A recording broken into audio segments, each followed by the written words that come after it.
আরিফ জানাচ্ছি। আরিফ, বইমেলার প্রস্তুতি কেমন দেখছেন?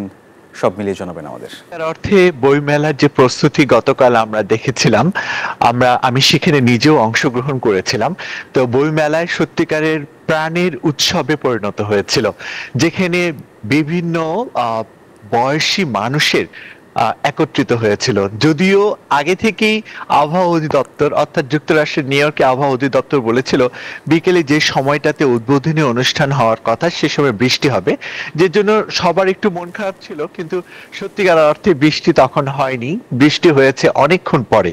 তো প্রথমে যে কথাটা বলতে চাই যে লেখক, প্রকাশক, নাট্যকার মূলত যুক্তরাষ্ট্র, যুক্তরাজ্য এবং বাংলাদেশ এবং কানাডা সহ মোট 4টি দেশের বিভিন্ন ধরনের প্রকাশক এবং প্রকাশনী সংস্থা যেখানে অংশগ্রহণ করেছে।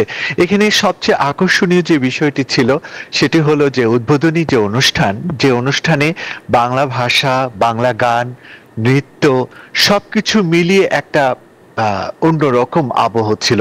এবং ওখানে এসে সত্যিকারে বাংলাদেশে থাকার যে আবেগ অনুভূতি সেটারই বহিঃপ্রকাশ ঘটেছিল। অর্থাৎ যে যেখানেই থাকে না কেন, যখন সবাই একত্রিত হয়ে জামাইকা আর্ট অ্যান্ড কালচারাল সেন্টারে উপস্থিত হলো, তো সবার মধ্যে এক ধরনের একটা উচ্ছ্বাস ছিল। আর নতুন বইয়ের গন্ধ যেমন মানুষকে পুলকিত করে, ঠিক একই রকম ভাবে আমরাও নতুন বইয়ের গন্ধে পুলকিত হয়েছি এবং একে একে সবাই নতুন বই পড়েছি এবং বিভিন্ন বয়সী মানুষ সেখানে এসেছে।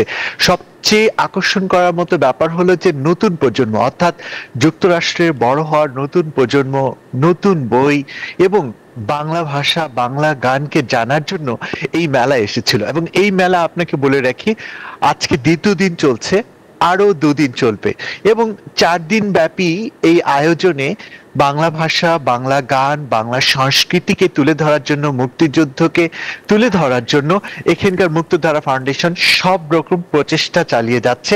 এবং যেখানে নিউ ইয়র্কে সহ 50টি অঙ্গরাজ্যের মোটামুটি সব বাংলাদেশিরা এখানে উপস্থিত থাকছে। তো সব মিলিয়ে এখানে একটা সত্যিকারের বাংলাদেশের প্রতিচ্ছবি আমরা দেখতে পেয়েছি।